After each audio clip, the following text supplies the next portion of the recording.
Bismillahirrahmanirrahim. Assalamualaikum warahmatullahi wabarakatuh. Alhamdulillahirrabbilalamin. Wassalatu wassalamu ala rasulillahil karim Nabiyyina wa sayyidina Muhammadin al-amin wa ala alihi wa sahbihi ajma'in wa ba'd. Saudara-saudariku, apa kabar? Semoga kita semua senantiasa berada dalam kasih sayang dan lindungan serta keberkahan Allah Subhanahu wa Ta'ala dimanapun kita berada, apapun yang kita lakukan. Semoga semua itu bernilai amal saleh, kebaikan yang kita pertanggungjawabkan dan kita bawa pulang menghadap Allah Subhanahu wa Ta'ala, sehingga dengan semua nilai kebaikan itu kita merasa tenang saat pulang, dimuliakan saat menghadap, diberikan kasih sayang, dan mendapatkan satu apresiasi berupa surga yang dijanjikan insya Allah. Teman-teman, seperti kita ketahui, di hari Ahad yang lalu pada tanggal 21 Januari 2024 kita telah menyaksikan bersama tentunya melihat mengamati debat Cawapres dari rangkaian sesi debat yang diselenggarakan oleh Komisi Pemilihan Umum Indonesia, dan ini adalah sesi yang keempat dari rangkaian ini, dan tentunya kita mengawali saat ini, kalau boleh dikatakan diskusi atau sharing, atau juga mungkin sharing pandangan, lebih tepat mengarah ke sana, dengan sama-sama kita berdoa, bermohon pada Allah Subhanahu wa Ta'ala, semoga seluruh paslon tanpa kecuali, baik dari paslon yang pertama, calon cawapresnya adalah Bapak Dr. Honoris Causa Abdul Muhaimin Iskandar, kemudian juga paslon dari nomor 2 cawapresnya ada Mas Gibran Raka Buming Raka, dan juga paslon nomor 3 cawapresnya Bapak Profesor Dr. Mahfud MD.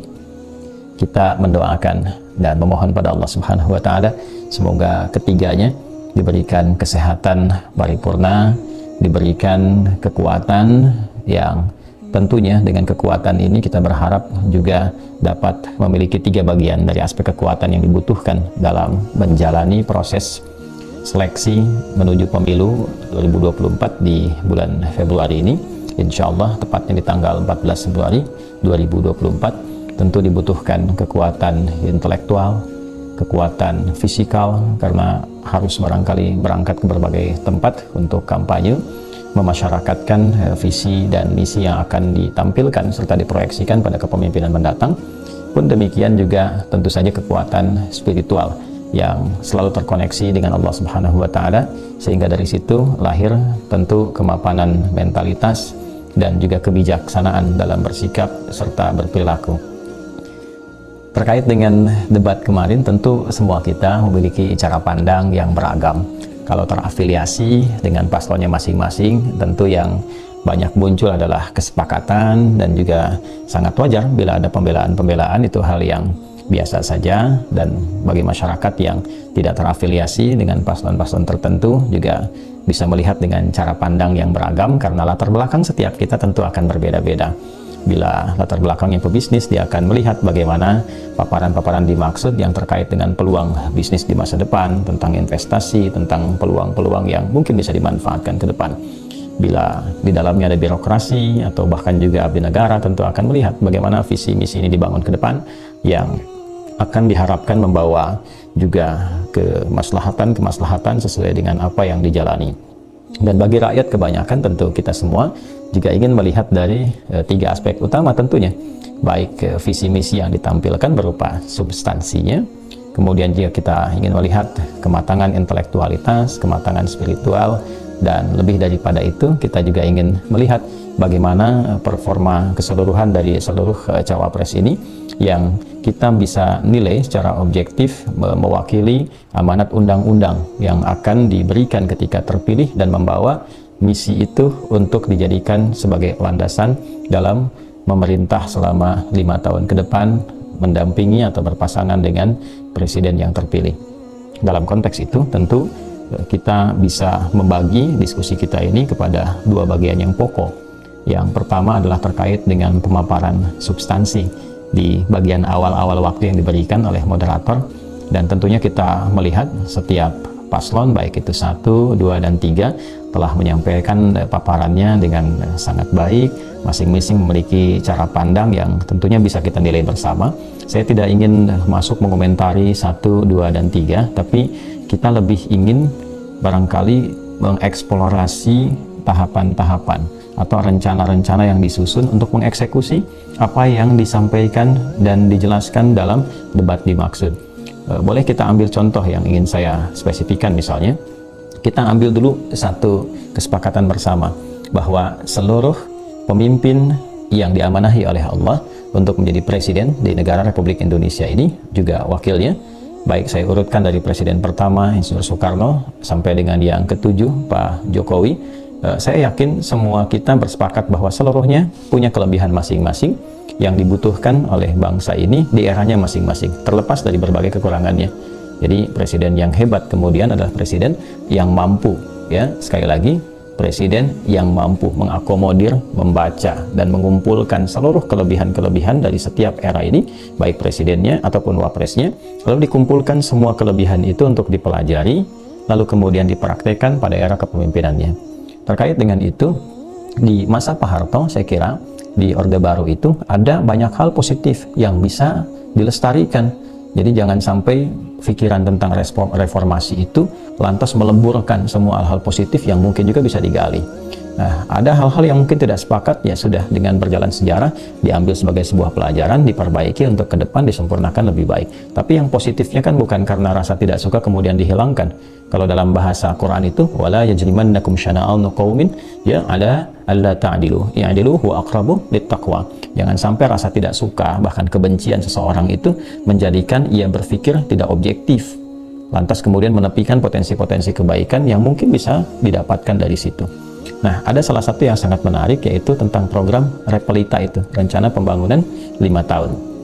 Ini tentu kita ketahui bersama, disusun sekitar tahun 1967 oleh Pak Wijoyo pada saat itu yang menjadi kepala Bappenas, dan tentu dibantu oleh tim yang salah satu timnya saya yakin juga masih ada sekarang yang bisa dijadikan rujukan untuk konsultasi, untuk diskusi, yaitu Profesor Dr. Emil Salim. Ya, kita doakan beliau sehat, diberi kemampuan untuk beraktivitas yang baik. Beliau lahir di 8 Juni kalau tidak salah 1930, berarti usianya sekarang sudah 90 menuju 94 tahun ya. Kita doakan sekali lagi beliau sehat. Ini bisa dijadikan satu acuan yang ketika dipraktikkan, dieksekusi tanggal 1 April 1969, rencana pembangunan ini menjadikan pemerintahan itu lebih tertata, lebih terstruktur berdasarkan agenda-agenda yang menjadi prioritas. Kalau sekarang ditarik dengan jabatan presiden dan wakil presiden selama 5 tahunan, 5 tahun, kemudian diadakan pemilu kembali, bila terpilih lagi 2 periode, jadi 10 tahun, mungkin bisa dilakukan per 1 tahunan. Kalau dulu Repelita, misalnya sekarang bisa dikatakan Repesata, rencana pembangunan 1 tahunan. Jadi semua yang didialogkan, materi-materi yang didebatkan di dalam konteks debat yang difasilitasi KPU ini bisa kemudian disajikan, diamanatkan sebagai wakil presiden. Itu apa tugasnya? Tentu selain mendampingi presiden, ada juga bagian-bagian prioritas yang harus dikerjakan, ya, harus dimonitor, harus disupervisi. Maka ini bisa dijadikan sebuah rencana yang dibagi kepada 5 tahunan dari periode yang sebelumnya menjadi 1 tahunan. 5 tahun dibagi 1 tahun, yang prioritas pertama apa saja, kedua apa saja, ketiga apa saja, keempat apa saja, sampai yang terakhir. Sehingga saya kira membangun itu nanti tidak kagetan, dan insya Allah kita semua lebih memahami itu, ya, tidak juga kemudian ketika ingin itu lantas dilakukan, tapi ada naskah kajian yang mendalam, ada data yang kemudian bisa dijadikan sebagai acuan, naskah akademisnya dipelajari dari sejak lama, sehingga begitu dilantik, yang paling dekat yang sudah ada sebelumnya bisa dipelajari, kemudian bisa dikembangkan lebih baik, lalu disiapkan untuk yang selanjutnya sampai ke periode 5 tahun itu selesai. Kalau dalam bahasa Al-Quran, فَإِذَا فَرَغْتَ فَانْصَبْ وَإِلَى رَبِّكَ فَرْغَبْ, dituntaskan satu pekerjaan, disiapkan untuk yang mendatang. Nah, sehingga apa yang kita siapkan ini barangkali akan lebih dirasakan optimal, termasuk oleh kita semua sebagai rakyat, saya, Anda, dan kita semua yang tentunya mengharapkan kepemimpinan yang selain stabil, efektif, juga terstruktur dalam pola-pola pemerintahan yang kita bisa nikmati bersama. Nah, hal-hal yang terjadi dalam dinamika global, baik itu kita dapati misalnya dari masalah-masalah bioekonomi yang sekarang muncul di kehidupan masyarakat global, Ya taruhlah isu yang kemarin dibahas tentang nikel misalnya, kan kita tidak bisa pungkiri sekarang akses informasinya mudah untuk didapatkan. Jangankan seorang pengusaha ya, atau di birokrasi, kita saja sebagai masyarakat bisa mengakses ya, bagaimana kemudian dengan semangat yang tinggi sangat bagus kemudian ya penambangan nikel dioptimalkan, lalu dibanjiri pasar di luar itu dengan nikel sehingga ada oversupply yang terjadi, dan akhirnya kan hukum ekonomi juga di situ kemudian berjalan. Ketika melihat terlalu banyak tidak stabil di situ, tentu kebanyakan orang akan mencari alternatif. Adakah sumber energi lain yang bisa digunakan ya untuk mendukung produksi-produksi yang telah disiapkan? Nah, kalau itu terjadi kemudian terlampau banyak, kan pasti akan kembali ke tempat asalnya. Kalau nikel kita banyak keluar kemudian kita tarik lagi ke dalam, nah tentu saja kan tidak akan bertahan lama untuk disimpan. Bagaimana cara menggunakannya? Nah, kalau kita hanya mereaksi itu dengan cepat, yang terfikirkan kan ya sudah, bagaimana caranya ini bisa diterapkan di dalam, akhirnya dialihkan, dan kebijakan cepatnya yang sangat berbahaya kalau kemudian itu dipikirkan secara mendesak supaya dibuat sebagai landasan-landasan misalnya untuk otomotif yang sifatnya elektrik. Nah, lalu untuk mengalihkan ke situ bagaimana caranya? Taruhlah misalnya untuk motor-motor itu pajaknya dinaikkan sampai 75% atau sekian persen, sehingga dengan itu masyarakat diharapkan bisa beralih. Nah, ini kan butuh kajian akademisnya bagaimana. Ini kan masyarakat kalau tiba-tiba dialihkan dampaknya seperti apa? Tukang-tukang ojek saja sekarang ya yang melayani dengan online kan potongannya luar biasa. Ketika makanan itu sampai kan sekitar kurang lebih saya dapat info 20-30% itu sudah dipotong duluan. Sekarang bagaimana ketika bensinnya naik, ketika kemampuan harus beralih kepada kendaraan lain yang misalnya listrik dan sebagainya itu harus dilakukan. Kan ini butuh kajian yang mendalam. Jadi tidak sebatas kemudian kita lakukan, oh ini program penghijauan, program penataan karbon dan sebagainya. Betul, dalam retorika itu sangat tepat hal itu disampaikan. Tapi dalam pengambilan kebijakan, bagaimana kemudian keadaan yang terjadi di masyarakat, baik dari sisi psikologinya, kemudian juga dari sisi mereka bekerja dalam kesehariannya, aktivitasnya, dan potensi peralihan serta pergerakan-pergerakan dari masyarakat responnya seperti apa. Nah, ini tentu tidak bisa sepihak. Ya, sepihak itu dalam yang saya maksudkan bagaimana yang dunia usahanya bisa stabil, oke, nikelnya kembali diolah lagi, misalnya di dunia usaha stabil, tapi di masyarakat yang menjadi objek dari semua bagian skema ekonomi itu kan harus dipikirkan juga. Kalau tidak stabil kan juga nanti akan mengganggu. Kalau terjadi misalnya taruhlah di sini masyarakat tidak sepakat, ada pergolakan dan sebagainya, kan yang dirugikan juga semua aspek-aspek yang dimaksudkan tadi. Jadi balik lagi ke awal yang tadi disampaikan, jika memang semua paparan dari segi substansi itu bisa dieksekusi ke depan dalam tema-tema yang telah ditampilkan, akan lebih baik usulan kami bila kemudian dibuat semacam rencana pembangunan 1 tahunan. Ya, bisa repesata lah istilahnya gitu kan. Jadi kalau bisa diukurkan, dan itu kalau bisa yang hal-hal kiranya dipandang tidak sensitif bisa disampaikan ke masyarakat dan diakses dengan mudah. Ya, misal pemerintah itu ada, kan sekarang bisa ada semua informasi yang bisa diakses oleh publik gitu ya. Ya, publik bisa tahu, oh jadi saya tahu nih presiden kita, wapres kita mau bikin apa setahun ke depan. Lalu dibikin kampanye ke masyarakat, dijelaskan dengan baik supaya masyarakat memahami dan lalu diberikan kesadaran sampai ke level bawah di daerah untuk mensupport itu. Ya, persis yang dulu kita dapatkan sampai ada kelompok pencapir kan dulu kan.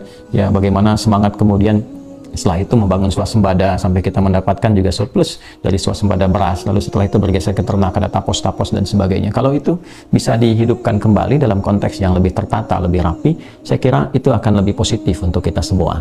Nah, ini pandangan saja ya, kalau diterima ya alhamdulillah, kalau ada yang kurang tepatnya ya mohon diperbaiki ya, bukan berarti oh ini seorang ustadz kok bicara begini ya, kan kita semua juga bisa mengakses bacaan-bacaan dan juga kita bisa bersinergi untuk bertukar pikiran.